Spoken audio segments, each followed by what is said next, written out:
If you're buying or selling a home, you might be wondering what happens if the appraisal comes in low.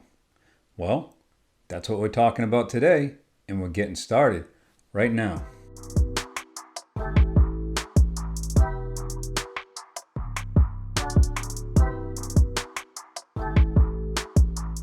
Hey everybody, welcome to Real Estate with Craig. This is Craig with Keller Williams Real Estate here in beautiful Massachusetts. If you want to know everything about what it's like to move to and live here in Massachusetts and Rhode Island, then make sure you tap that subscribe button and click that little bell so you're notified every week when we upload a new video. And if you're thinking about relocating or moving anywhere in Massachusetts or Rhode Island, make sure you reach out. We get calls, texts, and emails every day from people wanting to move to and relocate here in Massachusetts and Rhode Island, and we absolutely love it. So, you've got the offer accepted, you got through the home inspection, you got the P&S signed, and now it's time for the appraisal. Then the questions start. What happens if the appraisal comes in low? So first, what is an appraisal? So an appraisal is the estimated value of a home, and it's conducted by a licensed appraiser. When the lender receives a loan application for a specific property, they will require that an appraisal be done to make sure the property is actually worth the amount that it's sold for. They do this so they'll be able to sell the property for enough to cover the mortgage if the buyer defaults on the loan. The cost of the appraisal is usually between $450 and $700, and it's usually paid for by the buyer before the appraisal is done. So, in a contract where there is an appraisal contingency or a financing contingency with an FHA or VA loan, the sale of the home is contingent on the property appraising for at or above the agreed to purchase price. And if the appraisal comes in below the purchase price, the lender will only lend an amount based on the appraised value. This is when there will be a possibility that you'll need to do some negotiating. If the seller is willing to sell the property for the appraised value, then the transaction can move forward at the price of the appraised value.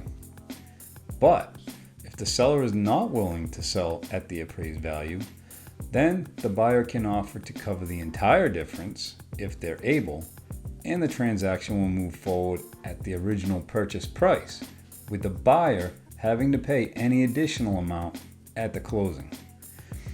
But if the buyer is not willing or able to cover the entire difference, then the buyer can offer to pay a portion of the amount and ask the seller to lower the price a certain amount to cover the difference between the appraised value and the purchase price.